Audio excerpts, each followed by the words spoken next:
Good evening. My name is Stephen Woolfolk. I'm the Director of Programming and Marketing at the Kansas City Public Library. I'd planned to open this evening by telling you that tonight's program is in response to recent events. I should tell you that the library stands with those who are protesting across our country and around the world. I should tell you that I do as well. All of those things would be true. But about 30 minutes ago, I decided that what I really needed to say was that that is just not enough. I stood with the protesters last time, and the time before that. And the fact that there was a next time, and a next time, and a next time should be proof enough for all of us that that is not enough. And maybe that's at least partially because people like me have been taking the easy way out. Saying I stand with the protesters feels like a way to get credit for doing the right thing without actually having to take a stand. Like I can be an ally without taking the risk associated with actual action. So I want to urge you not just to demand change, but to tell the world what change it is that you demand. Demand an end to the murder of unarmed Black men. Demand the police be held accountable, both professionally and legally. Demand changes to qualified immunity. Demand all of those things, and don't stop until you can see that that change has been made. Tonight, it's a particular pleasure to welcome back an old friend and library colleague, Lorenzo Butler. I've known Lorenzo since he was the junior writer at the Kansas City Public Library, so named because he started an hour after I did. His is an important voice on this topic, and he's taught me more than he will likely ever know. I can't think of a better person to moderate the program this evening. Please welcome back virtually to the Kansas City Public Library, Lorenzo Butler. Thanks, Steve. I really appreciate the opportunity to do this with you tonight and to kind of be back virtually in the old stomping grounds. This is fantastic, and the library never ceases to bring important dialogue to Kansas City, and now we can bring it around the world via YouTube. So this is great. So enough about that. Dr. Frank B. Wilderson III and I have never met. We've never lived in the same city. We don't have mutual friends. We're not Facebook friends. We don't have each other's phone numbers. And he's 20 years my senior. But as Black men in America, we are the same person. His experiences as a boy learning about his Blackness in Minneapolis were mine in Orlando. His run-ins with the system at Dartmouth were mine in Texas. Frank heads the African American Studies Department at the University of California, Irvine. He received his BA in Government and Philosophy from Dartmouth College, his Master's in Fine Arts from Columbia University, and his PhD in Rhetoric and Film Studies from Cal Berkeley. His book, Incognegro, won the 2008 American Book Award and the Zora Neale Hurston Richard Wright Legacy Award for Creative Nonfiction, among other awards. Tonight, he will discuss Afropessimism, an incredible look at his life and experience that might as well read as a running commentary on what is happening in America right now. So without further ado, I'd like to present Frank. Thank you, Lorenzo, and thank you for that wonderful introduction and for the parallelism and synergy between your life and mine, 20 years apart and 2,000 miles away, notwithstanding. I also want to thank Steve and Leslie and the whole crew at the Kansas City Public Library for inviting me here. And as I said before, when I was in Philadelphia at the Free Philadelphia Public Library, I would really have much rather to be with you all in person, in your auditorium. But at the same time, there are some advantages to the disadvantages, which is the kinds of people that we could reach today via Zoom, which we could not reach if we were live or in person.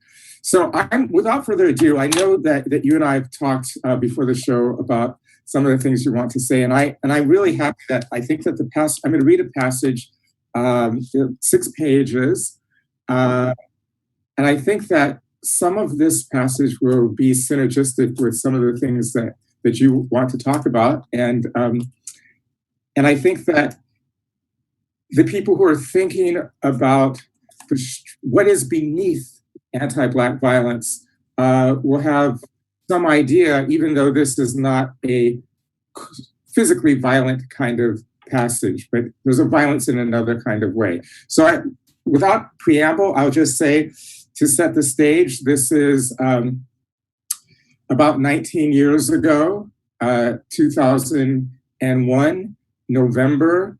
It's Berkeley, California. I'm not a 64-year-old professor, 45-year-old graduate student, about 2/3 of the way through his graduate career.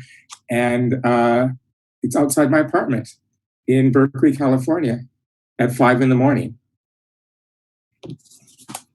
So I'll begin now. For people who, I have a dear friend in Minneapolis who's 90 years old, who follows these, and she doesn't hear so well. So sometimes she wants to know where I'm at in the book when I'm doing these things. And so Carol and others, I'm on page 210 to page 216, if you have the book, all right? 2 months after the attack on the World Trade Center, an airport shuttle picked me up at my apartment in Berkeley. It was winter, just shy of 5 a.m. The air was clear and frosty, as Bay Area winter mornings often are. The sun had yet to rise.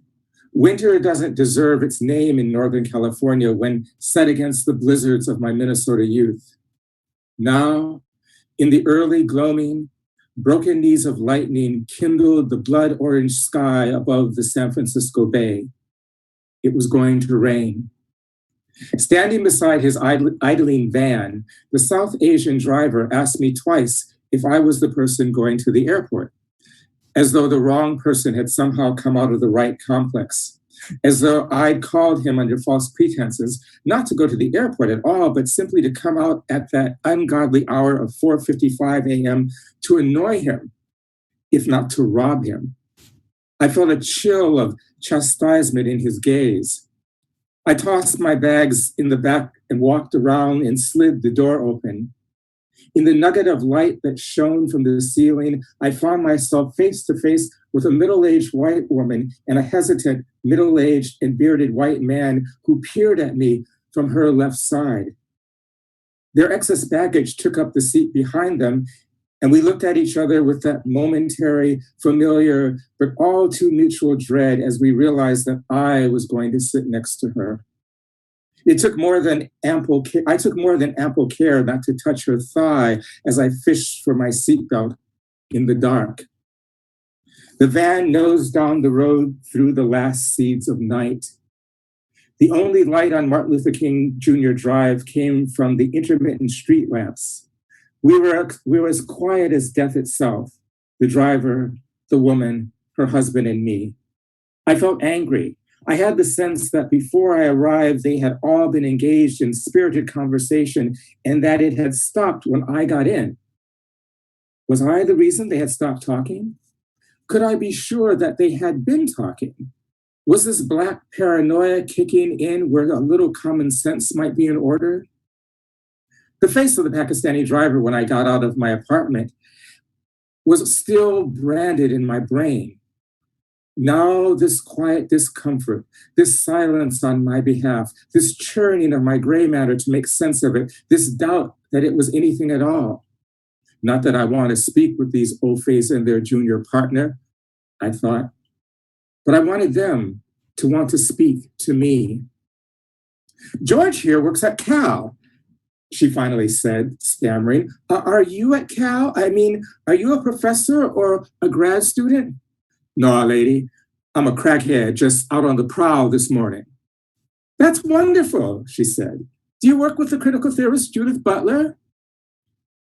I told them a bit about my research, but rather than couch my research project in the language that animated me most, a synopsis of the structure of US antagonisms, I couched the synopsis of my research project in the language that animated me the least, questions of film theory and film historiography. I kept it simple and free of politics. When I finished speaking, everyone seemed to be relieved. Even the driver smiled at me through his rearview mirror and seemed to be at ease. I'd accomplished the main objective of international Negro diplomacy, make them feel safe. Now the taciturn professor ventured forth.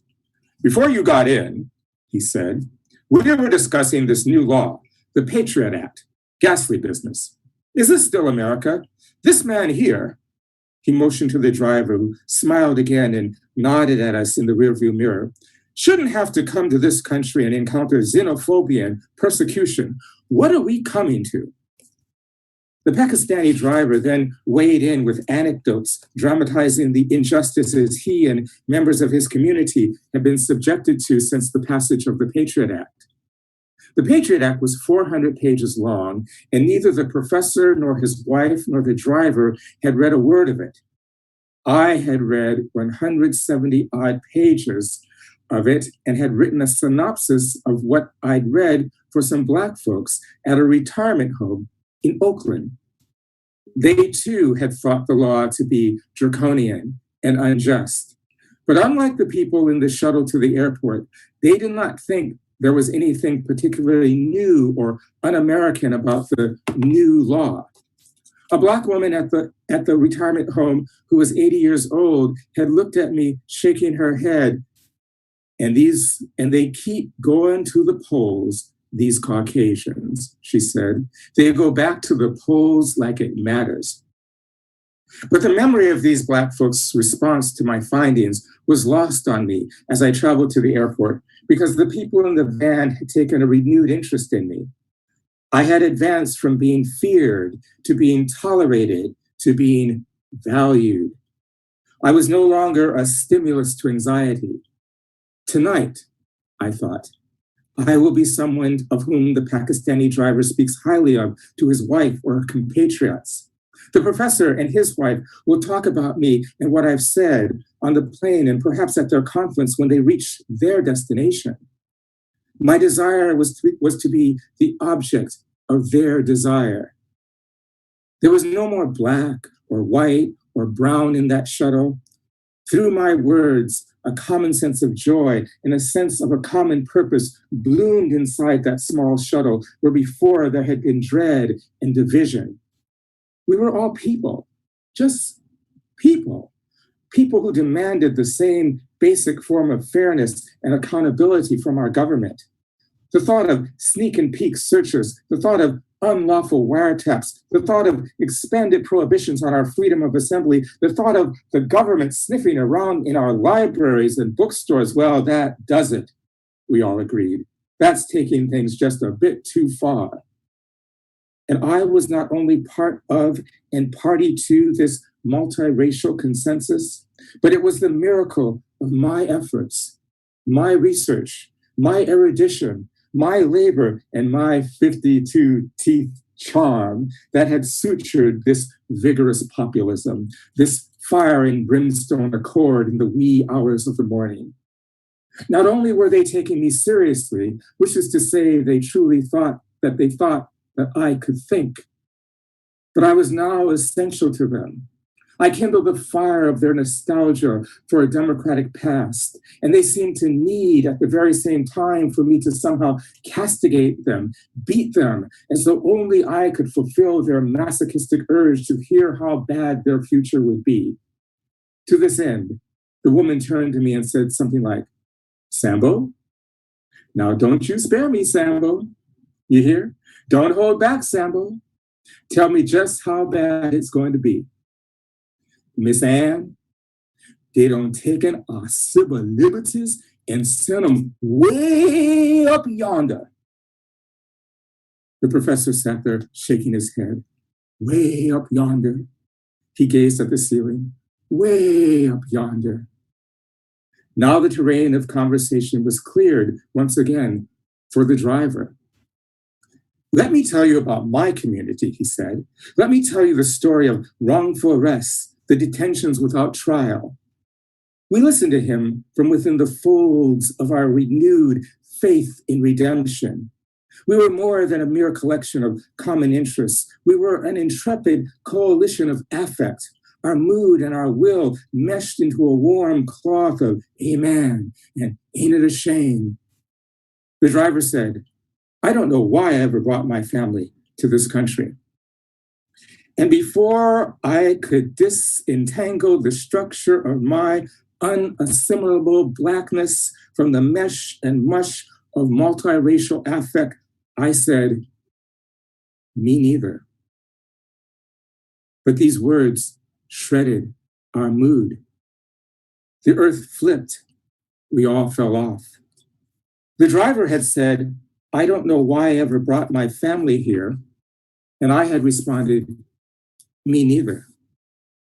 The van was again uncommonly silent. It was as though a period had been placed in the middle of a sentence. The driver's eyes flashed at me in the rearview mirror. The white woman beside me shifted the way she had shifted when I first got in. My me neither was not being addressed. My me neither hung in the air like a faint but unquestionably foul odor, an unexpected but unattributable fart. To be sure, my odor had been emitted, but it had not been emitted in bad faith. I thought we were one. Surely they could live with my smell if I could live with theirs. So robustly had I been hailed by the South Asians' dilemmas of access to civil society and the good white folks' dilemmas of the relative elasticity or rigidity within civil society that I had forgotten the first rule of international Negro diplomacy: make them feel safe. My presumed embodiment of the tenet of immigration, the presumption that moving from the plantation to the city was a form of immigration, the presumption that I possessed the constituent elements of filiation, my family moved from the plantation to the city, rather than the ruse of borrowed institutionality, and that I had furthermore possessed the constituent elements of volition and agency. In other words, I brought my family from the plantation to the city. All this, spoken in my me neither, had somehow tampered with the safety upon which the triangulated goodwill and warm feelings between what Jared Sexton calls citizen, non-citizen, and anti-citizen depended. The white professor and his wife being the citizens, the Pakistani, a non-citizen, and me being the anti-citizen. I had sutured the equilibrium of the universe through my recitation of the dreaded Patriot Act, and then, with the same ease and unthinking intuition, I had dared to threaten the equilibrium of that fragile universe by thinking a Black thought out loud. In their 30 seconds of silence, I felt my flesh peel away. With two words, me neither, I had fallen from grace. I went from warm and fuzzy Sambo to W.E.B. Du Black. The professor and his wife were ready for this ride to the airport to end. The Pakistani driver had the same kind of new arrival fight in him that the white couple had possessed 200 years ago when their people were immigrants. He looked at me unsympathetically in his rearview mirror as if to say, did you make an honest mistake? An honest, innocent mistake? The kind of mistake anyone can make in the joy and euphoria of the moment, or were you fucking with us? Being a smartass whose sole intent was to shit on the inspiration of the personal pronoun we. His eyes flicked from the street ahead to my image in his mirror. Slowly and deliberately, he said, sometimes I want to pack my bags and go back home. No one spoke. No one even breathed. The engine groaned uneasily as we turned onto the exit ramp. I threw down the gauntlet, sat up straight, and cleared my throat. Yeah, I said, me too. This time, the smell was unmistakable. It was the stench of something burning, a field of cotton up in flames. Into this fire, the professor's wife rushed with the only water she could find, being homesick. She said, "Now there's a universal phenomenon. We've been going to this conference for years and we still miss the kids when we're gone," which is more than we can say for the kids, her husband chimed uneasily. I felt something pressing itself into the palm of my hand as it lay at my side, insisting I take hold. To this day, I don't know if it was the cold, hard door handle or the handle of a blade. The shuttle that I took to the airport in the wake of 9/11 was a microcosm of a captive scenario where Blackness exists inside and beneath the specter of policing, thinly disguised as the work of social movements dedicated to the expansion and democratization of civil society. It shows how the libidinal economy, or the collective unconscious of values such as access to institutionality, universal suffrage, unfettered mobility, etc., when set in motion by social justice initiatives and movements, is predicated on the intensification of Black suffering and death. 4 people rode in that van that morning, but one of those 4 was subjugated by a regime of violence that bore no resemblance to the regimes of violence that subjugated the 3 others. The people in the van policed my pain, my bearing witness to the singular structure of anti-Black violence. As with Native Americans, the violence that subjugates the Pakistani driver has temporal limits, the time of, for example, the War on Terror, as well as spatial limits, the occupation of Iraq and the gulags in Guantanamo Bay, for example. Not only, however, is there no punctuation or time limit on the violence that subsumes Black people, but furthermore, no cartography of violence can be mapped, for that would imply the prospect of a map of non-violent space, the possibility of Black sanctuary, which is, by definition, an oxymoron. Instead, Black people exist in the throes of what historian David Eltis calls violence beyond the limits, by which he means A, in the libidinal economy or the collective unconscious, there are no forms of violence so excessive that they would be considered too cruel to inflict upon Black people. And B, in the political economy, there are no rational explanations for this limitless theater of cruelty, no explanations that would make political or economic sense of the violence that positions and punishes Blackness.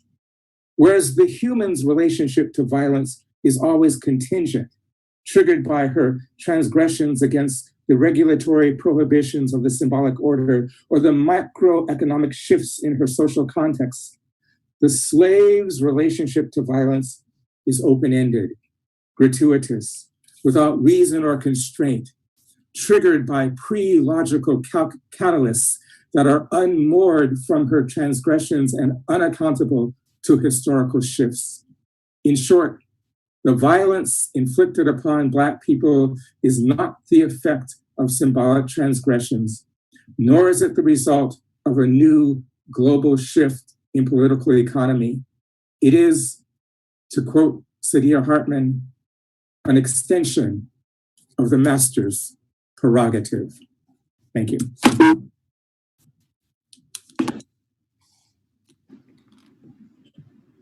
That was incredible. Very incredible. To me, it's jarring when you can read words about times of slavery and it feels like you're reading something from last week.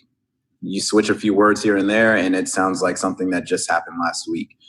The thing that caught me about your the passage was make them feel safe. And that's something that I think in the Black community, it's ingrained in all of us without being a verbal lesson.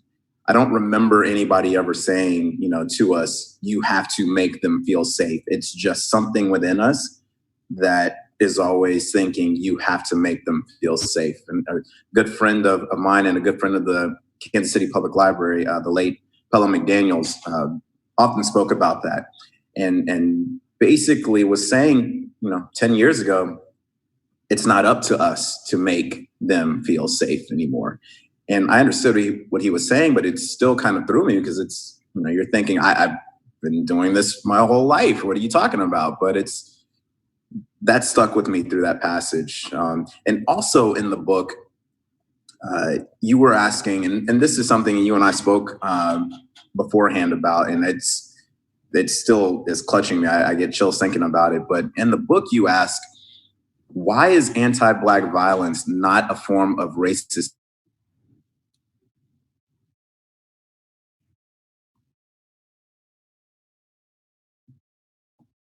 hatred, but the genome of human? Why must the world reproduce? Oh, be there?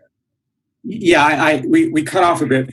Sorry about that. We lost you just as you were getting ready to start the quote from the book, Lorenzo. If you just start there, I think you'll be okay. Okay, perfect.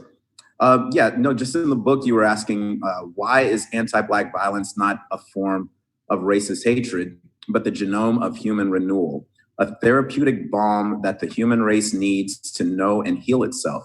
Why must the world reproduce this violence, this social death, so that social life can regenerate humans and prevent them from suffering the catastrophe of psychic incoherence, absence? And then this is the line: why must the world find its nourishment in Black flesh? This speaks, I think, to the hard racial reset that we're experiencing right now in this world today, with what happened with George Floyd in Minneapolis, being the latest in innocent Black lives being taken. And I just wondered, we're trendsetters in the culture of this planet through fashion, through sports and entertainment. But Frank, why do you think the shedding of our blood is needed for human renewal? Okay, that's a very good question. And normally I would take about 10 weeks to answer it. Because first we would read all 500 pages of Orlando Patterson, Slavery and Social, and then we go to Saidiya Hartman. And so I'm going to do something that is going to make me break out in hives as a critical theorist. I'm going to be speaking to the audience, and that what I mean by that is I'm going to tell you the answers without making the argument. And I think that there's a lot of people, really profound people that I've learned from who I'm quoting in this book. And I think it's incumbent upon folks to go to the back of the book, because it's a trade book. There are not numbered footnotes, but everything that is not my words is footnoted in the back in a kind of in-text way. And I encourage people to go there, look at the footnotes, and then read people like Jared Sexton, read people like Hortense Spiller, Zakiya Iman Jackson, Saidiya Hartman, and then they'll get the answer. But I'm going to try and make this really, really quick. In 1982, a Black professor at Harvard wrote a book called Slavery and Social Death, which but I'm saying that because maybe some of your patrons don't know.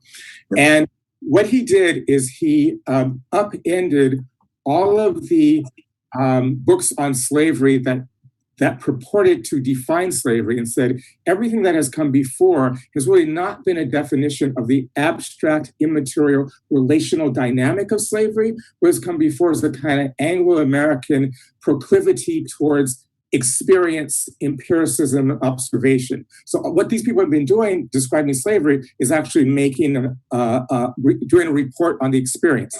So the question, and this is the thing, this is why Das Kapital in 1869 was so brilliant, because that's what Marx did. He said, what is the capitalist relation?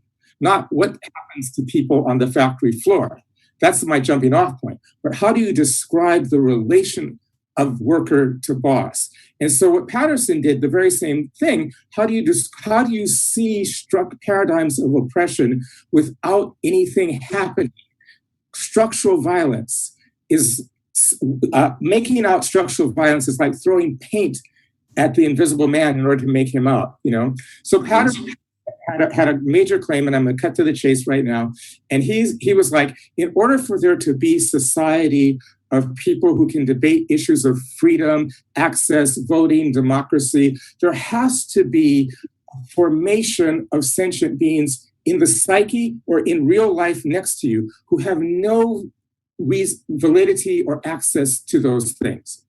So you've got to, in other words, to oversimplify, in order for the collective unconscious as well as the collective social contract to think things like freedom and unfettered mobility and universal sense, those things are not organic. They have to have, to make sense in the mind, they have to have their exact opposites. And so there has to be a living, breathing being who is completely outside of all of what makes civilization, all of what makes society. And this living being is called the slave. And so what he says is that, yes, what happens to people who, when they're slaves, is often really bad. They get whipped, they're in chains. But if you look at certain Chinese dynasties, there are actually a whole slew of ethnic people who are civil servants who are slaves. There are slaves eating bonbons, sitting on a divan. There are slaves, like in the city of New Orleans and other places, who were just, they didn't work. They were there to have poisons poured into them so that medical practitioners could see how diseases work. And so stop. He said, let's get away from thinking the actual thick description of the experience of slavery to define it. And so what he said was that all throughout the world and throughout the centuries, what I see is that slavery has three elements. One is gratuitous violence, meaning that your body is available to non-slaves for any form of implementation that they want. It could be, they could instrumentalize your body for pleasure. They could instrumentalize your body for work. They could instrumentalize your body for just the kinds of beatings that they couldn't give to each other if they didn't have a reason. That's one thing. The next component is natal alienation, which is to say that you may think you have a mother and a father and a brother and a sister and ancestors, but once you are in the throes of slavery, the world does not recognize your relational dynamic, which you can see operating very poignantly in 12 Years a Slave, when people are saying, this is my child, and everyone's saying, what are you talking about? This is my cargo. This is my property, you know? And so the last one was general dishonor, which is to say that you are a dishonored being prior to transgression. Okay, there's no such thing. There's no such thing as a good Indian and a bad Indian. There's no such thing as a good Black and a bad Black. Blackness is dishonored prior to acting. Okay, so what he was saying is that you've got to have people in the mind or in the world who have those qualities or absence of qualities, so that the other people can understand who we are. We have presence. We have humanity. Okay, and that thing has to be. That is the necessary dynamic. He says it's a very provocative argument. Slavery is necessary for the legibility of non-slaves in any society. Okay, then comes the Arab slave trade, and for the first time in history, we have a situation in which the word Black is created. There are no Blacks before the Arab slave trade. You have Ashanti, Uganda, Maasai. And so what we're saying as Afropessimists is that 1,300 years ago, around 625 AD, for the first time in history, there is a position which enters into slavery without having had a prior existence as non-slaves. That is really profound. That is profound. The Iranians, the Iraqis, the Chinese, the East Indians, Moroccan Jews, and the Arabs all came to some global consensus that Africa was the place of beings who were socially dead, and they did not have a history of social life. This is the status of Black people in the minds of everyone, even to this day. Even people who say, I don't see color, it's the content of their character, whatever, the same phrase, not the color of their skin, but the content of their character, Well, that's your conscious mind speaking. Your unconscious mind is seeing Black, and it's the unconscious experiences what's called negrophobogenesis, which is that the Black walks in and the psyche experiences a stimulus to anxiety. And so that is what is happening when you appear, safety is threatened, not because you do something, just because you're Black.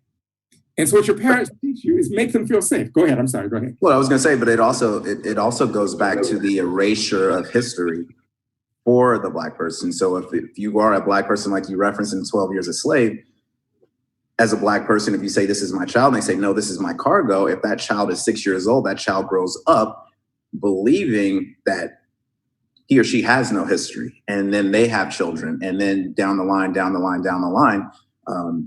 they don't know where they come from. So if you don't know where you come from, you essentially don't know where you're going. Yeah. And you don't have the power to know where you're going. And you rely on another culture who has kind of raised you in this brainwash of sorts of who and what you were and what you're supposed to be.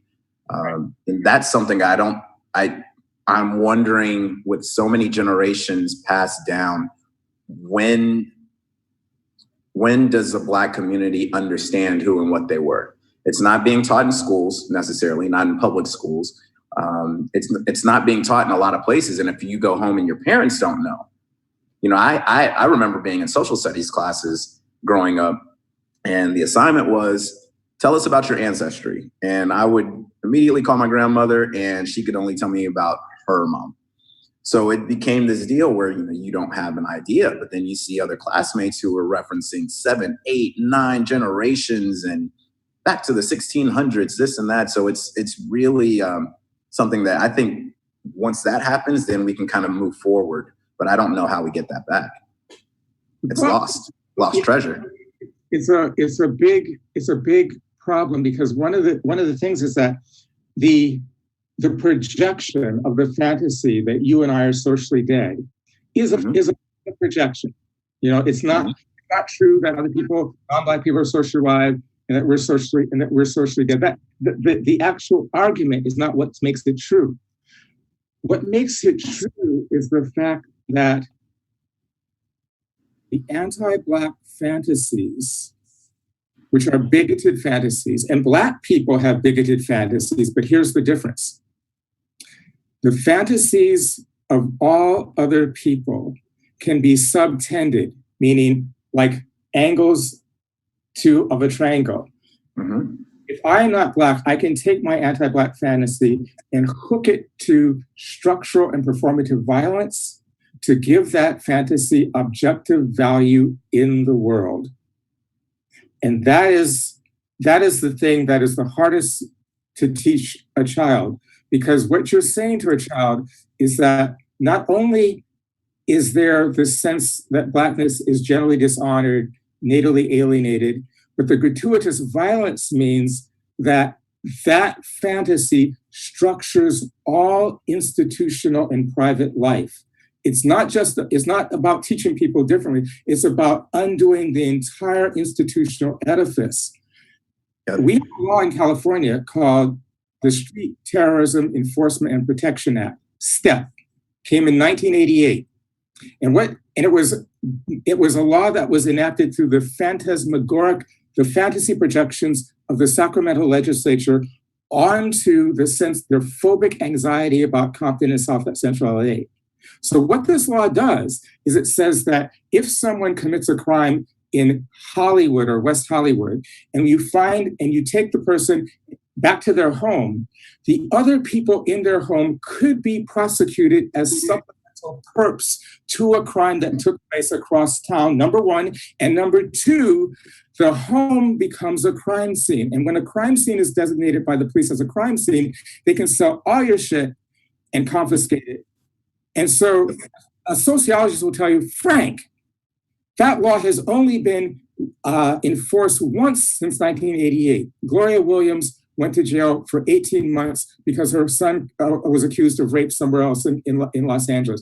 My thing is that I don't care if it was never, it's on the books, which is that is the fantasy of the plantation, which is to say that her crib where she pays rent or mortgage is really in the collective imagination just another slave quarter, which is to say that she is criminal by birth, not through actions. There is no transgression that gives her dishonor. It's her Blackness, which makes her criminal. And that is the status of all Black people, regardless of their income.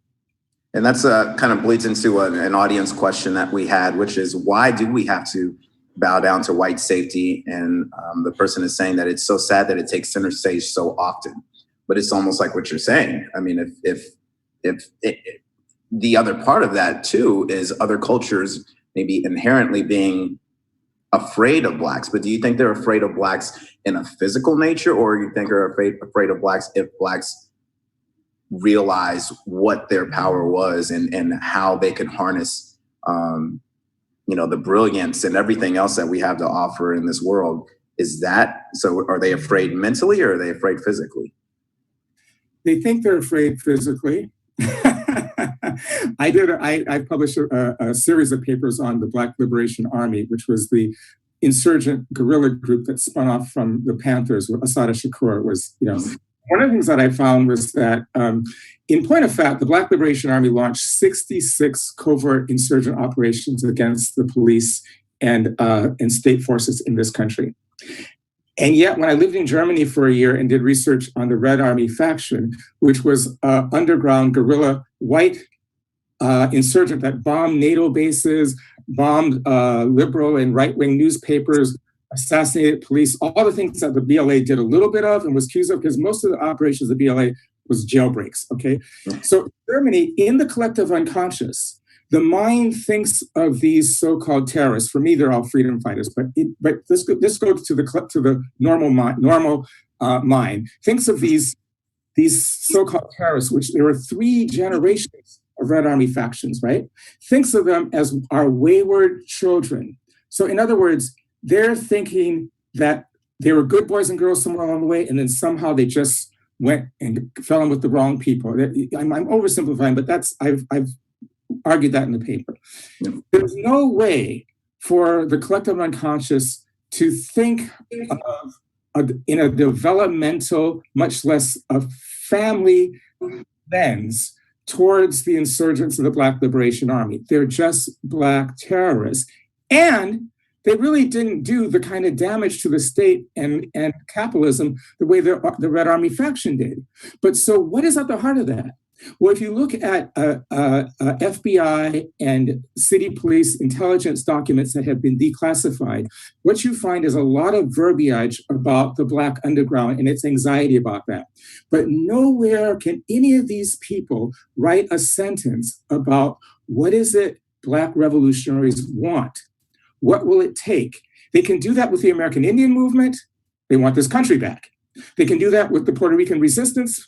They want Puerto Rico as a country. So what does that mean? I'll end it right here. It means that the Black is a stimulus to anxiety, because when the Black enters the room, what you know is here comes a problem for which there is no imaginable redress. There is nothing that could be done to make Black people whole again. Our entire cosmology was destroyed. 200 million people 200 more million people would still be alive in Africa without the transatlantic slave trade. Not even to think of the Arab slave trade from 625 AD to 1400. In other words, the world knows everywhere the Black enters that here is a walking, talking complaint. But it's like a well that you drop a stone into and you will never hear it hit water at the bottom. I can see that easily. Let me try to get on to some more audience questions. And once again, if people are just now joining us, we're having a discussion with Frank Wilderson, and he is the author of Afropessimism. And you can find that book at bookshop.org. Again, that's bookshop.org. Another audience question. There is a section in the book in which a group of mixed race people at a conference reject being labeled as Black, and they kind of win the argument by channeling their Blackness. Can you speak to that? Well, I would say...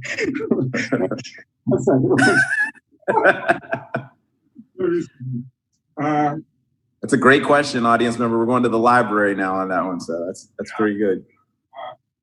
Okay, so this book is the answer to that question, okay? This book is the answer to that question. This book is called Amalgamation Schemes, Anti-Blackness, and the Critique of Multiracialism. And, I almost read that passage tonight. But the point of the matter is that these so-called biracial people wanted the conference to acknowledge them in the way that they think they acknowledge themselves. In other words, they didn't want to be put in the Black room because we got a white parent and a Black parent. So, we're not Black, And so the exercise was for everyone in the room to break up into groups, not based upon your ethnicity, not based upon your language, but based upon the specular, visual, the optics of the police. Not how do you see yourself in your mind? How does the police see you?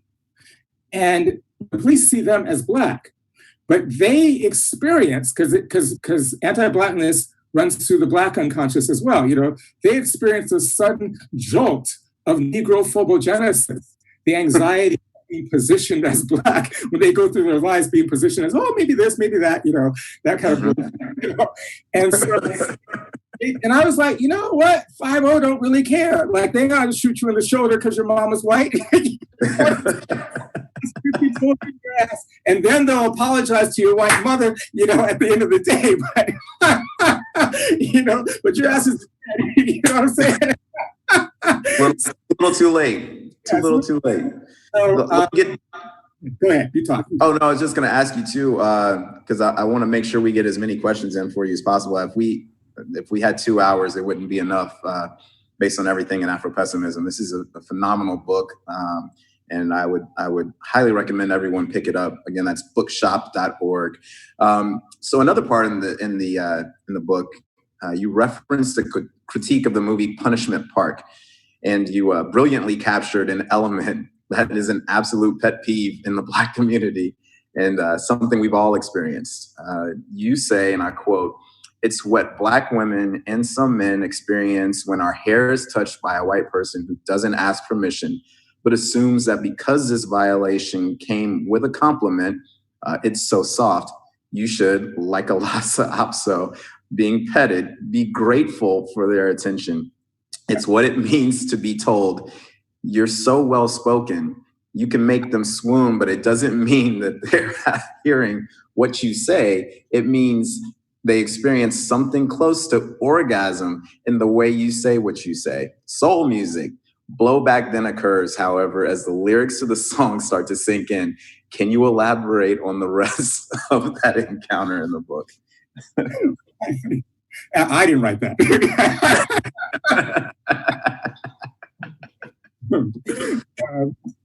Let me, because you and I were talking about this before the show, and so I'm actually as interested in what you have to say.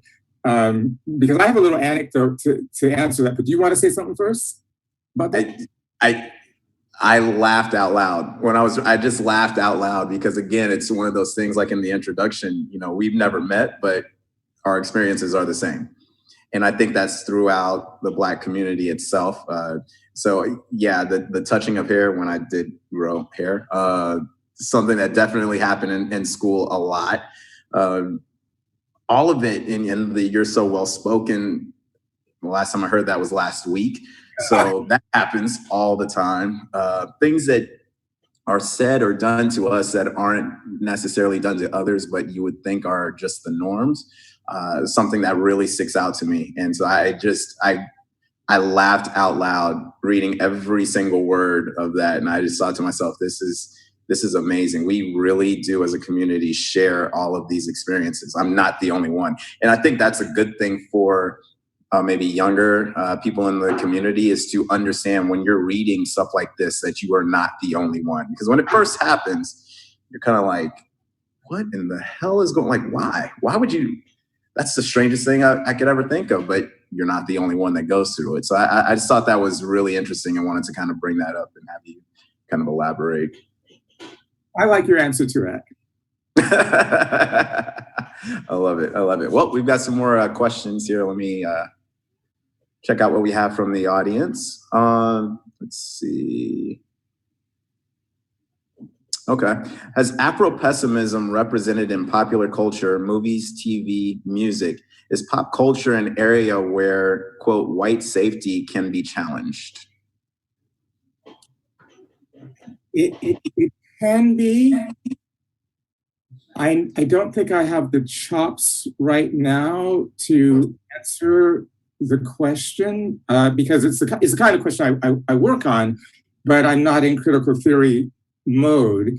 Let me say to this viewer, one of the problems of deploying Black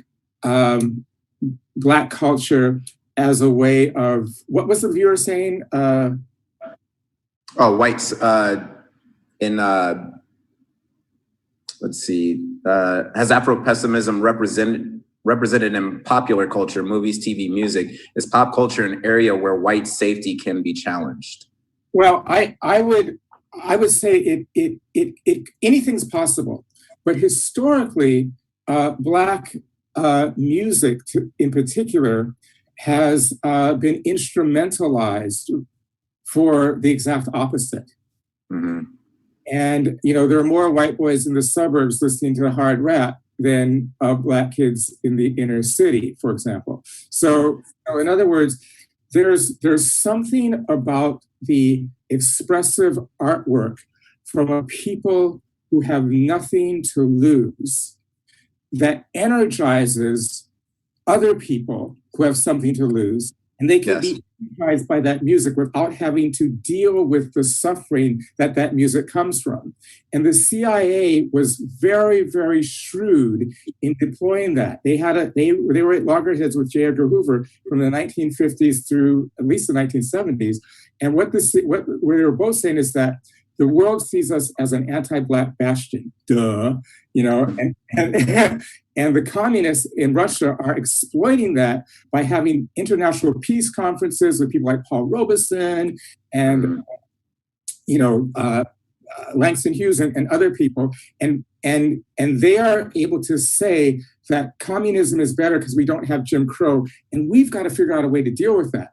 So what the CIA and the State Department did is they deployed Black musicians all around the world. Leontine Price, Dizzy Gillespie, Miles Davis. Oftentimes these people didn't know that their travels were part of the CIA front.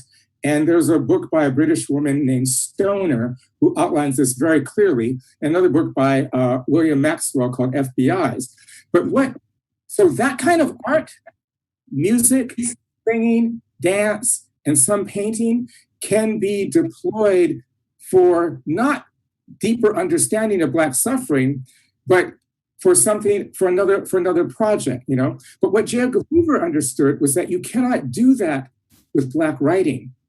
So in 1919, he set up the largest, most sophisticated African American studies literature department in the world at the FBI. And he began, it's now 101 years that this section of the FBI has been going on. He began collecting the poetry, the creative nonfiction, the fiction of emerging Black writers, of established Black writers. And he had a team of intellectuals who were FBI agents working on these texts to read them symptomatically. Because if you look at the text of, say, The Man Who Cried I Am in 1966, and you do the work on it, in 1966, you can predict that something like the Black Panthers is going to happen in 1968. Where's the collective unconscious? So he began working on literature, and then he wrote a pamphlet called Secularism, which was a critique of Langston Hughes, and he began sending it around to ordinary citizens and to people like George Herbert Walker Bush, who was in the Congress, saying Black writing is extremely dangerous because it's a handmaid into communism and secularism.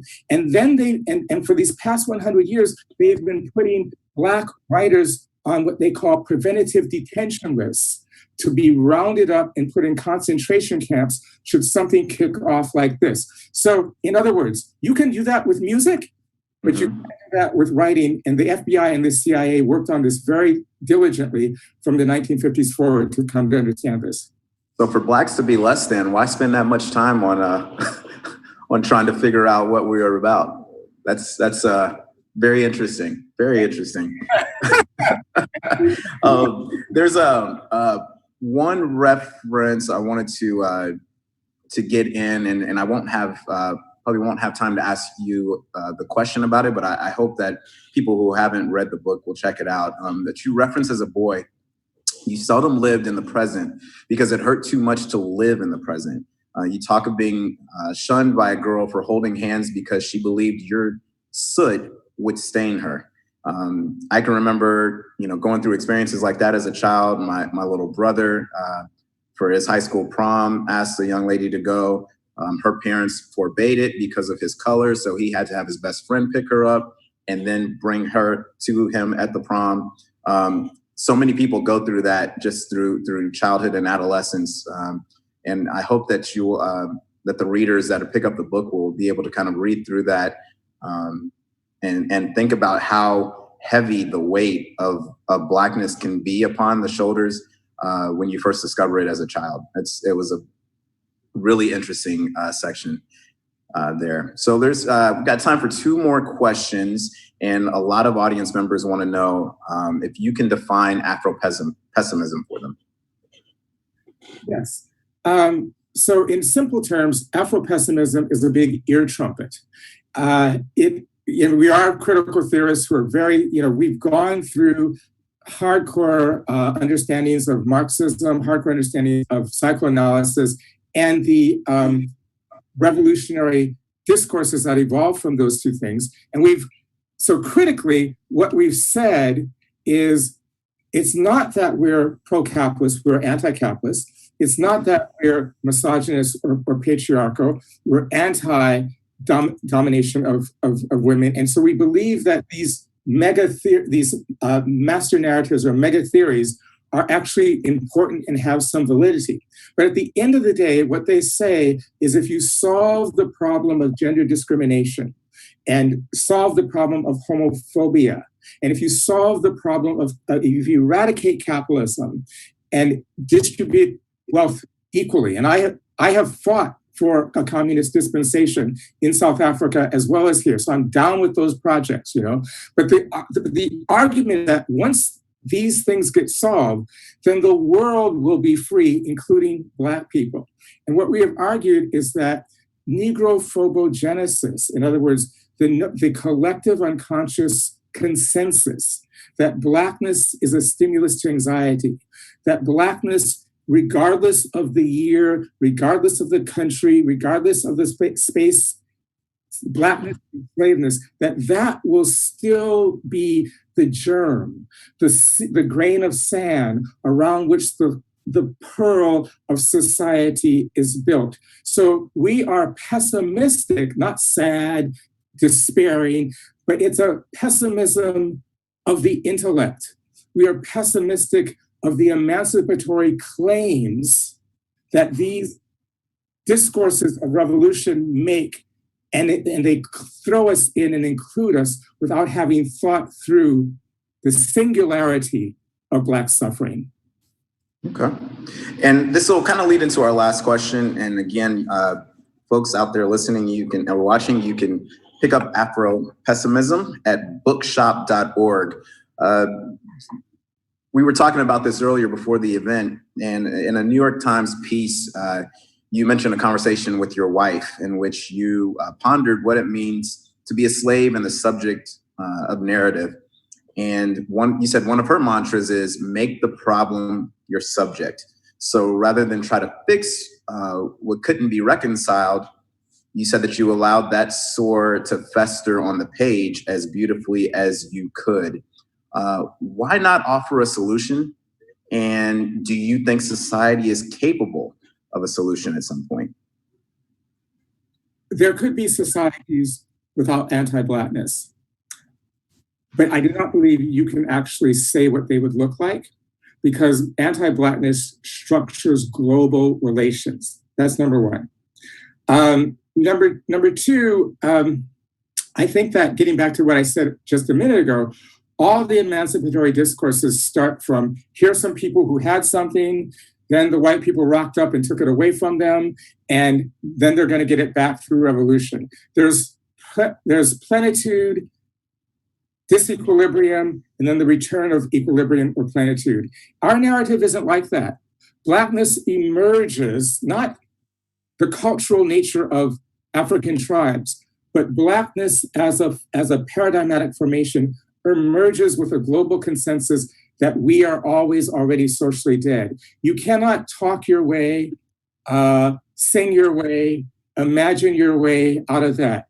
You must destroy the structures of the world before that changes, if the structures of the world depend on anti-Blackness. You cannot reform anti-Blackness. And that's what the people in the streets intuit, even if they can't argue it intellectually. And that's precisely why most Black leadership is really not leadership, because it won't allow itself to be led by the raw antagonism of Black people in the street. Instead, what most Black leadership is a kind of proxy for white domination, as in most city governments, or a form of anger management to make young Black people make the world feel safe.